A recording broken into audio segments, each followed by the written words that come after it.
ओम शांति। आज बाप दादा के 15 नवंबर 2021 के ईश्वरीय महावाक्य हैं। मीठे बच्चे, बाप द्वारा जो नॉलेज मिली है वह बुद्धि में कायम रखनी है। सवेरे सवेरे उठ स्वदर्शन चक्रधारी बन विचार सागर मंथन करना है। प्रश्न, इस ईश्वरीय पढ़ाई का लॉ कायदा कौन सा है? उसके लिए कौन सा डायरेक्शन मिला हुआ है? उत्तर, इस ईश्वरीय पढ़ाई का लॉ है नियमित पढ़ना, कभी ना पढ़ना। यह लॉ नहीं है। बाबा ने पढ़ाई के लिए बहुत प्रबंध दिए हैं। पढ़ाई मुरली यहाँ से पोस्ट में जाती है। 7 दिन का कोर्स लेकर कहाँ भी पढ़ सकते हो। पढ़ाई कभी मिस नहीं करनी है। गीत। ओम नमो शिवाय। ओम शांति। बच्चे जो यहाँ बैठे हैं वह रचयिता और रचना के आदि मद्दंत अर्थात स्वदर्शन चक्र को याद करते हैं। बाप ने बच्चों को नॉलेज दी है कि स्वदर्शन चक्रधारी बनो। तुम ब्राह्मण बच्चों का उद्देश्य है स्वदर्शन चक्रधारी बनना। मूल वतन, सूक्ष्म वतन, स्थूल वतन, यह 84 जन्मों के चक्र को बुद्धि में रखना है। दूसरा सब बुद्धि से निकाल देना है। अभी तुम बच्चों की बुद्धि में हैं। बरोबर बाबा ने हमको सूर्यवंशी चंद्रवंशी बनाया था, फिर 84 जन्म लिए हैं।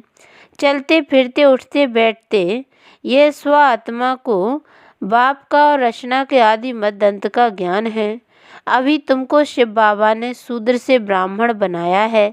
बाबा ने समझाया है तुम 84 जन्मों के चक्र की बाजी कैसे खेलते हो। पहले पहले हम ब्राह्मण हैं। हम ब्राह्मणों को रचने वाला ब्रह्मा द्वारा शिव बाबा है। रचता और रचना के ज्ञान से ही तुम स्वदर्शन चक्रधारी बनते हो। यह नॉलेज बुद्धि में कायम रखनी है। सुबह को उठकर स्वदर्शन चक्रधारी बन बैठ जाना चाहिए। हमने अपने 84 जन्मों के चक्र को जान लिया है। हम सब आत्माओं का रचयिता बाप एक है। कहते भी हैं हम सब भाई भाई हैं। हमारा बाप वह निराकार परमपिता परमात्मा है। परम धाम में रहने वाला है। हम भी वहाँ रहते थे। वह हमारा बाबा है। बाबा अक्षर बहुत लवली है। शिव बाबा के मंदिर में जाकर कितनी पूजा करते हैं, बहुत याद करते हैं। बाप कहते हैं मैं तुमको मनुष्य से देवता तुच्छ बुद्धि से स्वच्छ बुद्धि बनाता हूँ। तुच्छ बुद्धि अर्थात शूद्र बुद्धि से स्वच्छ बुद्धि बनाया था, अर्थात ऊंच बुद्धि पुरुषोत्तम बुद्धि बनाया था। सभी पुरुष स्त्री इन लक्ष्मी नारायण को नमन करते हैं, परंतु ये नहीं जानते यह कौन है, कब आए, क्या किया। बाप ने समझाया है यह भारत अविनाशी खंड है, क्योंकि अविनाशी बाप परम पिता परमात्मा की भी जन्मभूमि है। पतित पावन सर्व के सद्गति दाता का जन्म स्थान है, तो यह हुआ बड़े से बड़ा तीर्थ स्थान। इतना नशा थोड़ी किसको है कि यह परम पिता परमात्मा की सर्व के सद्गति दाता बाप की जन्मभूमि है। पतित पावन की जयंती भारत में हुई है। शिव जयंती मनाते हैं तो जरूर शिव का जन्म यहाँ ही होता है। यह भारत बड़ा तीर्थ स्थान है, परंतु ड्रामा अनुसार किसको पता नहीं कि यह हमारे गॉड फादर अथवा माता पिता पतित पावन सर्व के सद्गति दाता का जन्म स्थान है। इसलिए भारत भूमि को वंदे मातरम कहते हैं, अर्थात इस भूमि पर यह बच्चियां जो श्रीमत से भारत को स्वर्ग बनाती हैं उनको यह नशा रहना चाहिए कि श्रीमत पर हम कल्प कल्प भारत को पैराडाइज बनाते हैं। जो जितना श्रीमत पर चलेंगे उतना उच्च पद पाएंगे। भारतवासियों ने कल्प की आयु लाखों वर्ष लिख दी है। तुम जानते हो बाबा जिसका यह भारत जन्म स्थान है, उसने जो धर्म स्थापन किया उसकी है गीता। गीता किसने गाई यह भारतवासी भूल गए हैं। कितना फर्क हो गया है। कहाँ निराकार शिव, कहाँ श्री कृष्ण। तुम जानते हो कृष्ण की आत्मा जो गोरी थी वह अब बहुत जन्मों के अंत के जन्म में तमो प्रधान बन गई है, फिर इनमें प्रवेश कर इनको सो श्री कृष्ण गोरा बना रहा हूँ। इसलिए कृष्ण को सांवरा और गोरा, श्याम और सुंदर कहते हैं। यह सतयुग का पहला नंबर सुंदर प्रिंस था। इनकी महिमा है मर्यादा पुरुषोत्तम, अहिंसा परमो धर्म। भारतवासी ये नहीं जानते कि राधे कृष्ण और लक्ष्मी नारायण का आपस में क्या संबंध है। बाप कहते हैं, अब तक तुम जो कुछ पढ़ते आए हो उनमें कोई सार नहीं है। अब तुम सम्मुख बैठे हो, जानते हो बाबा 5000 वर्ष के बाद हमको फिर से राजयोग की शिक्षा दे रहे हैं। सारी दुनिया कहती है कृष्ण ने गीता सुनाई। बाप कहते हैं कृष्ण में सृष्टि की आदि मध्य अंत का ज्ञान ही नहीं है। कृष्ण की आत्मा ने आगे जन्म में यह ज्ञान प्राप्त किया है, अब कर रहे हैं, जिसका नाम मैंने ब्रह्मा रखा है। उनके बहुत जन्मों के अंत के जन्म में मैं प्रवेश करता हूँ। तो मर्जीवा बने हो ना। तुम्हारे अव्यक्त नाम भी रखे थे, अब नहीं रखते, क्योंकि बहुतों ने फारकती दे दी। बाप का बनकर नाम रखा कर भाग जाएं, यह तो शोभता नहीं है, इसलिए नाम देना बंद कर दिया। अब तुम ब्राह्मण बने हो, प्रजापिता ब्रह्मा के बच्चे, शिव बाबा के पौत्रे हो। बाप कहते हैं वर्षा तुमको मुझसे लेना है तो मुझे याद करो। इनका यह बहुत जन्मों के अंत का जन्म है। सूक्ष्म वतन में जो ब्रह्मा दिखाते हैं वह तो पावन है, सूक्ष्म वतन में प्रजापिता तो हो ही नहीं सकता। बाप समझाते हैं यह व्यक्त है, झाड़ के पिछाड़ी में खड़ा है, यहाँ बच्चों के साथ योग में बैठे हैं। पवित्र फरिश्ता बनने के लिए तो सूक्ष्म वतन में दिखाना पड़े, यहाँ भी प्रजापिता जरूर चाहिए। वह अव्यक्त यह व्यक्त है। तुम भी फरिश्ते बनने आए हो, इसमें ही मनुष्य मूझते हैं, क्योंकि यह बिल्कुल नया ज्ञान है। कोई भी शास्त्र आदि में यह ज्ञान है नहीं। भगवान एक है, ऊंच ऊंच निराकार परम पिता परमात्मा, सब आत्माओं का बाप। उनके रहने का स्थान है परम धाम। उनको सब याद करते हैं कि आओ, हमारे ऊपर माया का परछाया पड़ गया है, पतित बन गए हैं। यह बातें नए की बुद्धि में बैठेंगी नहीं। अब तुम रचना के आदि मध्य अंत को जानते हो। सतयुग में हम बहुत थोड़े राज्य करते थे, वहाँ अधर्म की बात हो नहीं सकती। शास्त्रों में कितनी बातें लिख दी है, परंतु उनमें कोई सार नहीं है। सीढ़ी उतरते उतरते अब अंत में आकर पतित बने हैं। अब तुम जंप करते उतरने में 84 जन्म लगे, जंप सेकंड में करते हो। तुम बच्चे अब राजयोग सीख रहे हो, फिर शांति धाम में जाकर सुख धाम में आ जाएंगे। यह है दुख धाम। पहले तुम आए हो तो बाप भी पहले पहले तुमसे मिलते हैं। यहाँ बाप और बच्चों, आत्मा और परमात्मा का मेला लगता है। हिसाब है ना।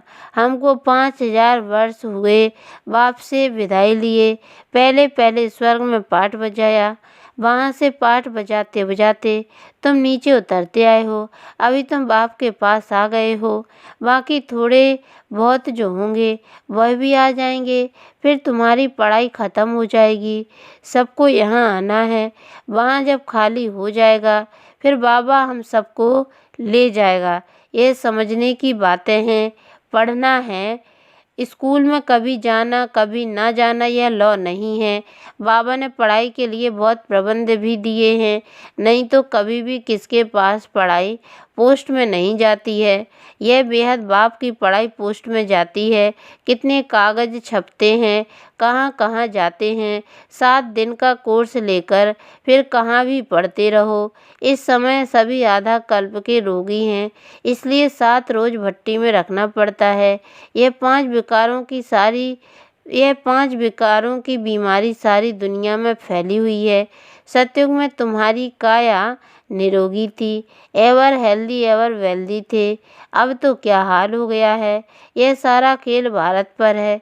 तुमको 84 जन्मों की अब स्मृति आई है। कल्प कल्प तुम ही स्वदर्शन चक्रधारी बनते हो और चक्रवर्ती राजा भी बनते हो। यह राजाई स्थापन हो रही है, इसमें नंबरवार पद होंगे। प्रजा भी अनेक प्रकार की चाहिए। दिल से पूछना चाहिए, हम कितनों को आप समान स्वदर्शन चक्रधारी बनाते हैं। जितना जो बनाएगा वही ऊंच पद पाएगा।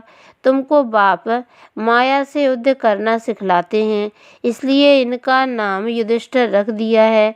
माया पर जीत पाने की युद्ध सिखलाते हैं।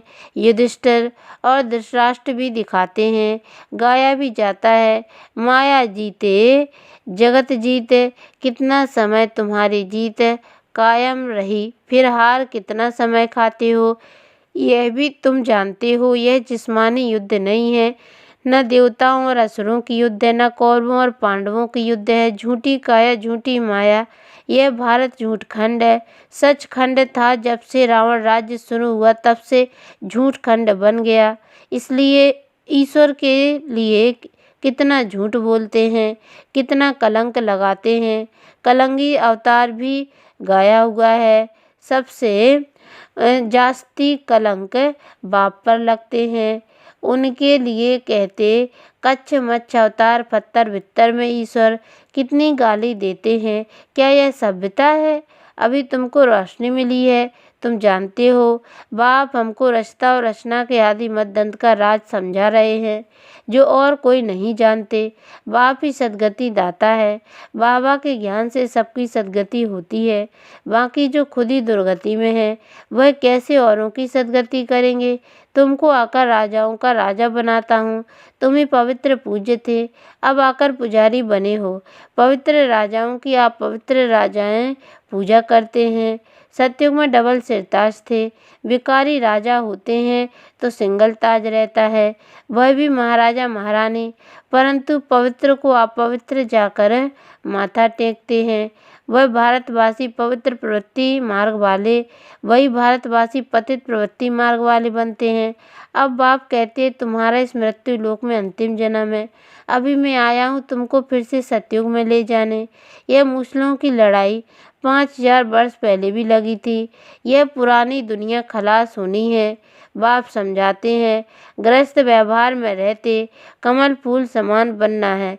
कमल फूल समान तुम ब्राह्मण बने हो, परंतु यह निशानी विष्णु को दे दी है, क्योंकि तुम सदैव एक रस नहीं रहते हो। आज कमल फूल समान बनते 2 वर्ष के बाद पतित बन पड़ते हैं। तुम्हारा यह सर्वोत्तम कुल है। तुम ब्राह्मण चोटी हो, फिर पुनर्जन्म लेते लेते देवता क्षत्रिय वैश्य शूद्र बनते हो। शूद्र से फट से देवता थोड़ी बनेंगे। ब्राह्मण चोटी तो चाहिए। अब ब्राह्मणों को बाबा पढ़ा रहे हैं, तो ऐसे बाबा को फारकती थोड़ी देनी चाहिए। बाबा कहते हैं आश्चर्यवत मेरा बनंती सुनंती, फिर भी भागंती हो माया के बनंती। ट्रेटर बनंती, मेरी निंदा करावंती। उसको कहा जाता है सतगुरु का निंदक, स्वर्ग का ठौर न पावंती। बाकी वह भक्ति मार्ग के गुरु हैं, वे कोई सदगति दाता नहीं है। सभी आत्माओं का बाप टीचर गुरु एक ही निराकार बाप है, वही सबका उद्धार करने आया है। आगे चलकर समझेंगे, फिर टू लेट हो जाएंगे। वह फिर अपने ही धर्म में चले जाएंगे। श्रेष्ठ से श्रेष्ठ देवता धर्म, उनसे भी ऊंच तुम ब्राह्मण हो, जो बाप के साथ बैठे हो। तुमको पढ़ाने वाला विचित्र और विदेही है। बाप कहते हैं मुझे देह नहीं है, मुझे कहते हैं शिव। मेरा नाम बदल नहीं सकता, और सबके शरीरों के नाम बदली होते हैं। मैं हूँ परमात्मा, मेरी जन्म पत्री कोई निकाल नहीं सकता। जब बेहद की रात होती है तब मैं आता हूँ दिन बनाने।